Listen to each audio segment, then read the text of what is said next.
Welcome to the Real News Network. I'm Sharmini Peres coming to you from Baltimore. The UN has raised the death toll in eastern Ukraine from 5,000 last week to over 5,300 this week, up by 300 people in just 1 week. Besides the death toll, a humanitarian crisis is looming. 1.5 million people have been displaced in the last year. They are homeless and have no access to basic goods. All combined, all of this is also spinning Ukraine into an economic crisis. There appears to be no end in sight, and our next guest, Nicoli Petro, says that peace is unlikely until Ukrainian politics are brought into conformity with the country's bicultural reality. To explore all of this further is Nicoli Petro. He is professor of politics at the University of Rhode Island. Thank you so much for joining us. Hello, Sharmini. So, Nicoli, let's begin with the latest death toll. What caused this most recent escalation? There has been ongoing fighting despite the ceasefire negotiated in September in two agreements that the parties signed in Minsk. But there have been various attempts to suppress the fighting and to withdraw the parties from the demarcation line. But the demarcation of forces line is, in fact, something that the two parties do not agree on. And although there was apparently a protocol addendum to the Minsk Accords that stipulated what those accords were, neither side was willing to abide by them. And in fact, on October 29th, Kiev recalled the signature of the Ukrainian Army General Yuri Dumansky from the demarcation line that had been initialed. So the other side, the rebels, interpreted this as a withdrawal from the accords, and I proceeded to fight for more territory, which they have obtained. They have gained, by Ukrainian estimates, approximately 550 square kilometers of additional territory since the agreement was negotiated in October. You were just there. Now tell me more about what you observed, what you saw. What is life like for ordinary people under this conflict zone? Well, we should bear in mind that actual fighting and casualties is highly localized in the two easternmost regions of Ukraine. In the rest of the country, including the south, the southern city of Odessa, where I lived, you don't see fighting. The impact of the war there is on the price of goods, rampant inflation, the collapse of the local currency's exchange rate with the dollar and the euro, and restrictions on the ability to withdraw funds, prices skyrocketing for basic goods and services.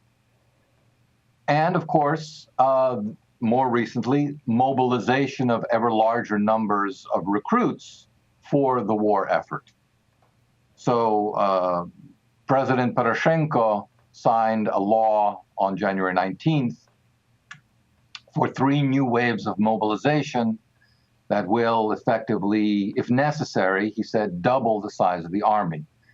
And this has led to a reaction among some of the populace who don't want to serve, including apparently in Odessa, from what I read in local papers, trying to avoid conscription, if necessary, escaping across the border into Russia.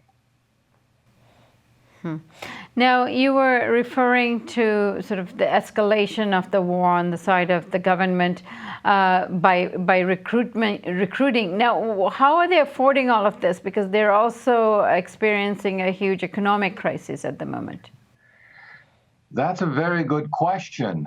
One of the reasons that the disbursement of the IMF funding to Ukraine was suspended in September and is still the parameters of it are being negotiated constantly, is because all sides acknowledge that in covering its military expenditures, the Ukrainian government was utilizing, reappropriating those funds that were intended for domestic reforms and support of social services toward Ukraine's ever-growing military needs. So I'm not sure in the future going forward how they can afford this. Now, as you know, the United States is considering the disbursement of additional military support, including money for lethal weapons. The Ukrainian Freedom Support Act, signed by President Obama on December 18th, provides up to $350 million in aid over the next 3 years. This is through NATO?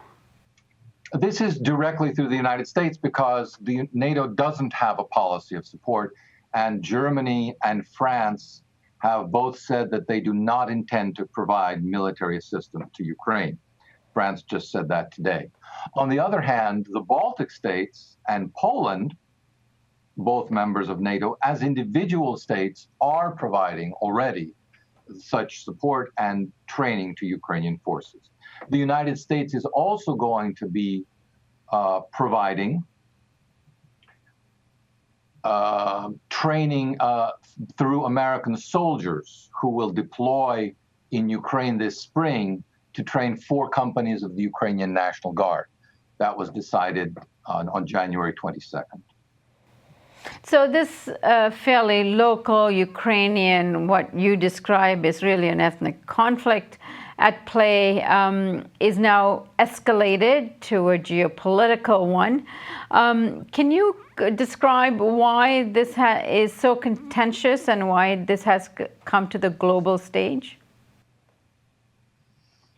Well, I think that in what is, I think, as you correctly describe, a conflict that has roots in very different senses of Ukrainian national identity, there is an overlay. And the Russophone Ukrainians in the 8 eastern regions of the country, who traditionally have comprised 40% of the population, feel culturally close to Russia. They don't want to join Russia. That option has always been considered attractive by a relatively small number of people.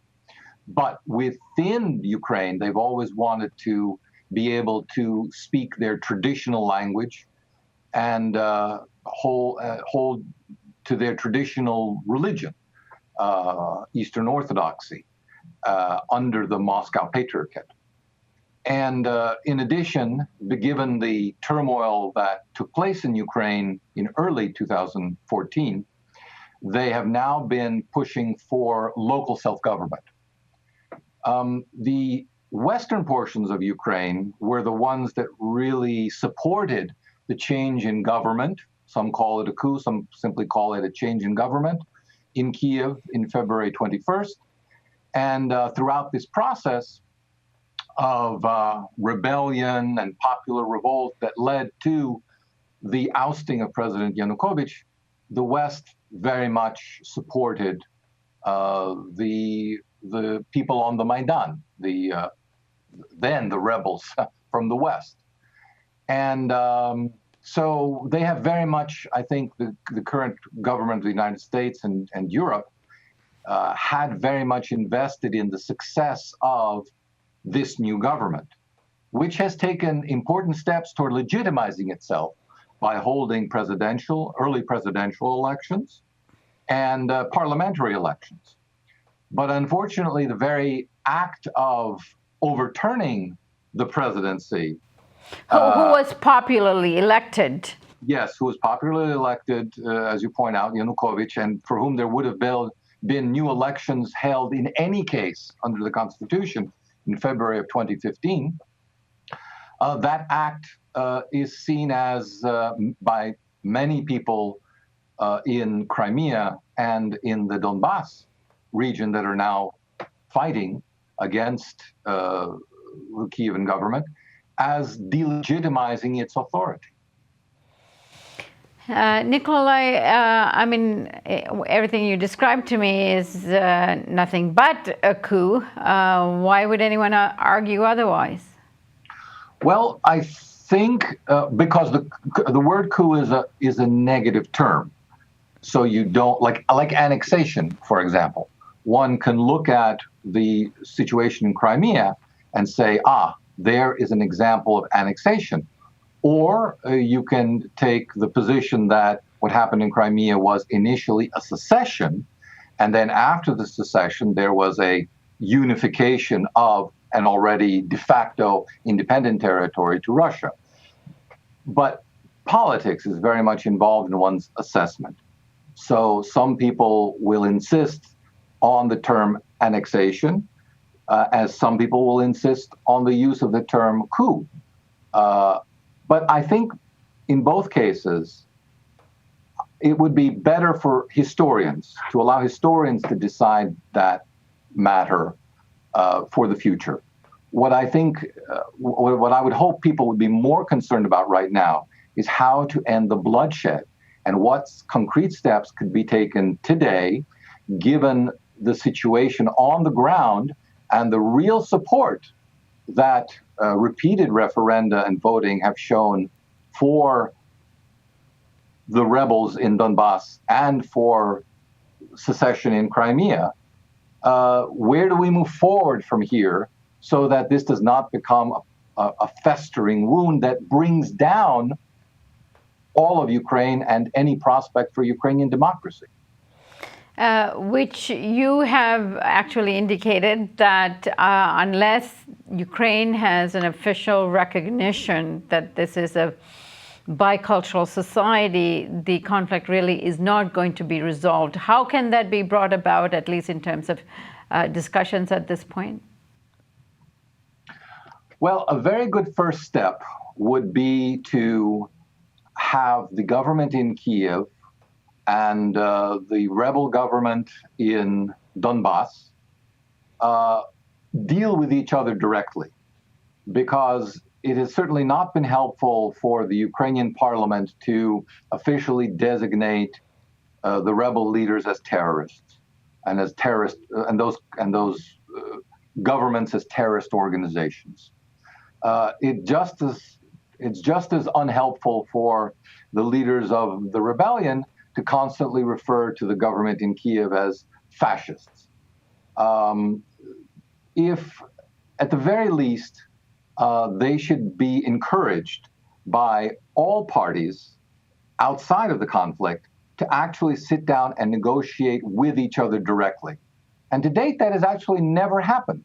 The Minsk Accords were a tricky way of having the government in Kiev be represented by an indirect third party who happened to be the former president of Ukraine, who, however, is acting on as a volunteer with unspecified responsibilities to act for Ukraine.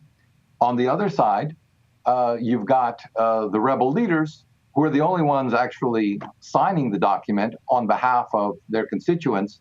The other members of this agreement, of the trilateral contact group, are the Russian ambassador and the EU ambassador, OSCE ambassador Heidi Tolevini, who are there simply as observers. So it's not at all clear throughout this whole process who is actually assuming responsibility for any direct action. And I think the only way to get through this roadblock is for the parties to negotiate directly between themselves. Nicoli, I thank you so much for joining us today and explaining all of this to us. Thank you. And thank you for joining us on the Real News Network.